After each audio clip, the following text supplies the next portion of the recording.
नमस्कार, प्रणाम, स्वागत है आप सबको हमारे इस चैनल में।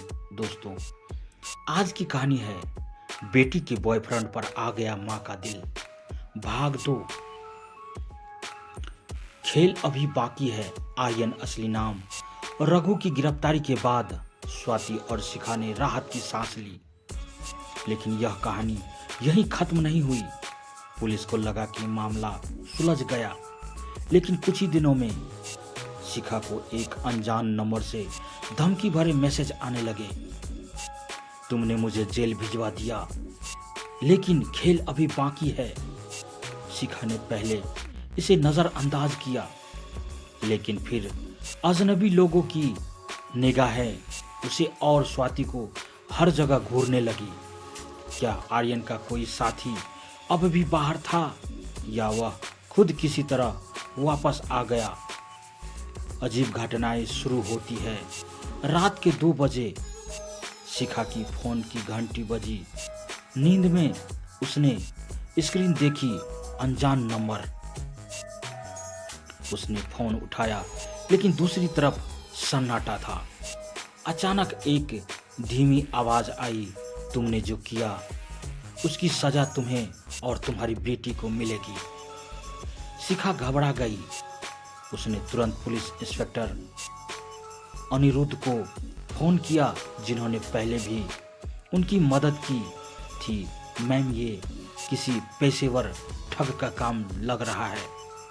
हम जल्द ही लोकेशन ट्रैक करने की कोशिश करेंगे, अनिरुद्ध ने कहा। अगले ही दिन शिखा ने महसूस किया कि कोई उसका पीछा कर रहा था। घर के बाहर एक काले रंग की गाड़ी घंटों तक खड़ी रहती। स्वाति को भी कॉलेज में अजीब संदेश मिलने लगे, तुम्हें मुझसे कोई नहीं बचा सकता। आर्यन की गुमशुदगी का राज। पुलिस ने आर्यन को जेल में चेक किया, लेकिन वहां एक बड़ी सच्चाई सामने आई। आर्यन 3 दिन पहले जेल से भाग चुका था।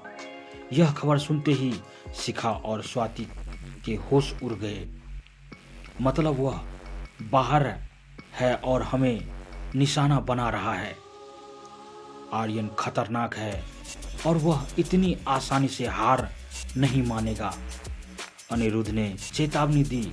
अब सवाल यह था, आर्यन को जेल से भागने में किसने मदद की?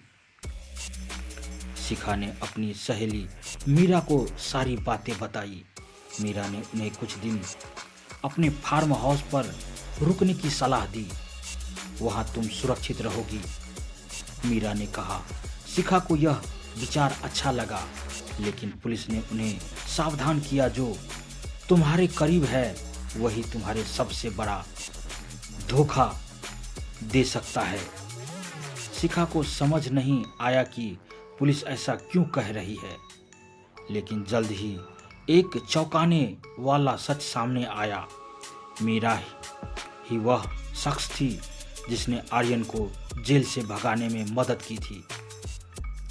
शिखा और स्वाति जब मीरा के फार्म हाउस पर पहुंची तो सब कुछ सामान्य लग रहा था, लेकिन रात के 12 बजे शिखा को घर के बाहर किसी की परछाई दिखी। क्या कोई हमारी जासूसी कर रहा है? उसी समय स्वाति का फोन बजा। कॉल फिर से उसी अनजान नंबर से था। इस बार सिर्फ 2 शब्द सुनाई दिए, पीछे देखो। स्वाति ने जैसे ही पीछे मुड़कर देखा, किसी ने उसके मुंह पर कपड़ा रख दिया और वह बेहोश हो गई। शिखा ने आवाज सुनी और दौड़कर कमरे में आई, लेकिन वहां स्वाति नहीं थी। केवल एक चिट्ठी पड़ी थी। उसमें लिखा था, अगर अपनी बेटी को जिंदा देखना चाहती हो तो अकेले आओ। अगर पुलिस को खबर की तो स्वाति मारी जाएगी। तभी शिखा ने अपनी सूझबूझ से काम लिया और पुलिस को बिना बताए मीरा के फार्म हाउस से निकली। वह बताई गई जगह पर पहुंची, एक सुनसान गोदाम। अंदर जाते ही उसने देखा स्वाति एक कुर्सी से बंधी हुई थी और सामने आर्यन खड़ा था।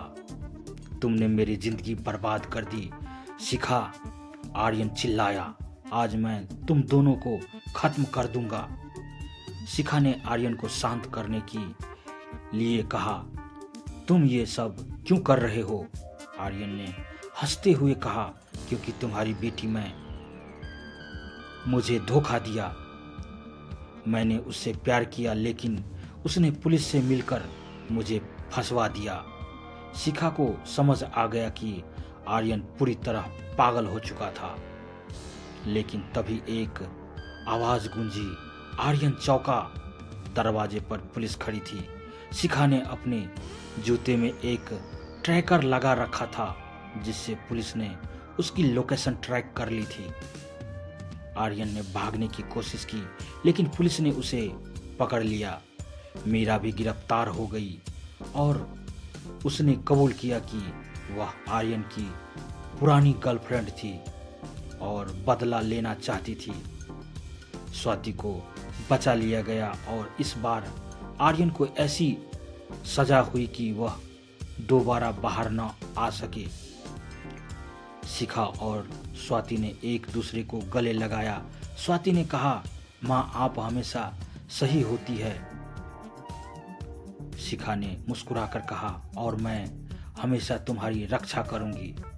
यह कहानी हमें सिखाती है कि विश्वास करने से पहले हमेशा सतर्क रहना चाहिए। कभी कभी जो लोग हमारे करीब होते हैं वही हमें सबसे बड़ा धोखा देते हैं, लेकिन हिम्मत और सूझबूझ से हम हर मुश्किल का सामना कर सकते हैं।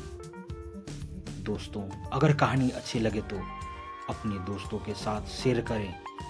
चैनल पर नए हैं तो चैनल को सब्सक्राइब करें, लाइक करें, कमेंट में अपनी राय ज़रूर दें।